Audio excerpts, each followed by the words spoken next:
Welcome to the unboxing. Hey, what's up guys? MKBHD here, and this is the one we've been waiting for. This is the one I told you to skip iPhone 8 for. This is the one that represents the future of Apple smartphones. This is iPhone 10. And while it doesn't say X anywhere on the front of the box, people are pretty much always going to call this one the X. I've just accepted that.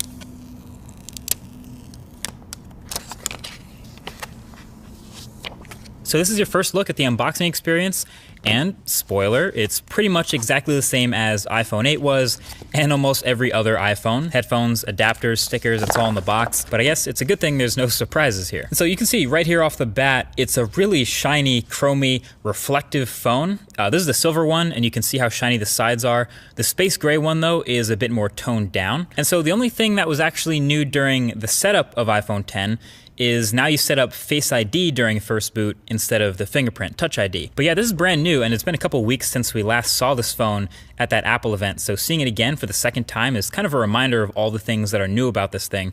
Obviously, the biggest difference is the display up front, the 5.8-inch OLED corner-to-corner screen that fits in a footprint smaller than the iPhone 8 Plus, which has a smaller screen.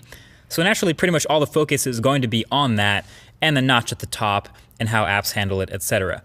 And I can tell you that aside from all the incompatible apps I've come across that are going to have to get updated, my experience with the display panel itself have been pretty decent so far. It's bright, it's contrasty, well calibrated, definitely not oversaturated like some OLEDs can be. And just handling and playing with this phone in the studio here for the first time, it's answered some immediate questions that I had about it from the last video. So first of all, since there's no home button, obviously, you have that swipe up gesture to go home, but we were wondering, how do you take a screenshot?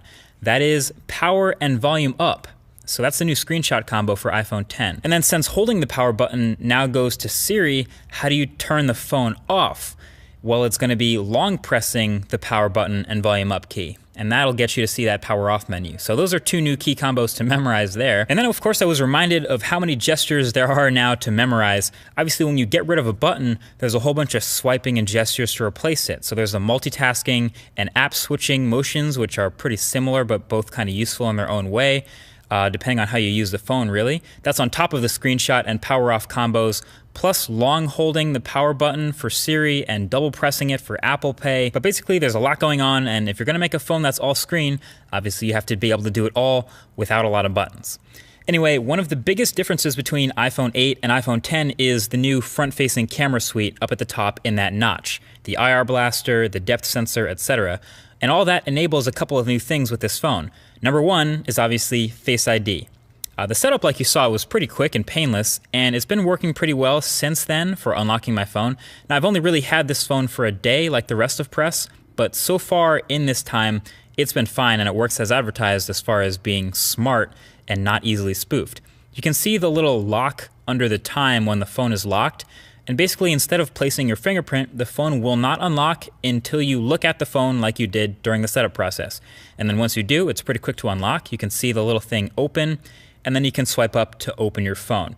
And sure enough, it doesn't work with a picture of you. It doesn't work when you're looking away. It doesn't work when your eyes are closed. It just basically waits until it sees what it saw during that setup process, and then it's good to go. So no, your girl can't unlock your phone while you're asleep with your eyes closed, for those of you who are wondering that. I do have some further thoughts on this Face ID versus Touch ID though, so stay tuned for that in an upcoming video. And I do want to see if I can fool it with identical twins maybe, just out of curiosity. Anyway, with the new notch, you also get a new front-facing camera complete with selfie portrait mode. Messing around with it, it seems pretty average. Interestingly enough, that Pixel 2 that I've been testing seemed way more like confident with the front-facing camera portraits than the iPhone 10. Now there's no doubt both of these will get better with time and software updates, but just from turning on portrait mode, switching the front-facing camera, and snapping a picture, these are the types of results you're gonna get. There's a pretty big difference between the two if you ask me, especially if you're looking at edges and hair and things like that. And sometimes the iPhone just didn't want to blur the background at all, just got really picky about the lighting.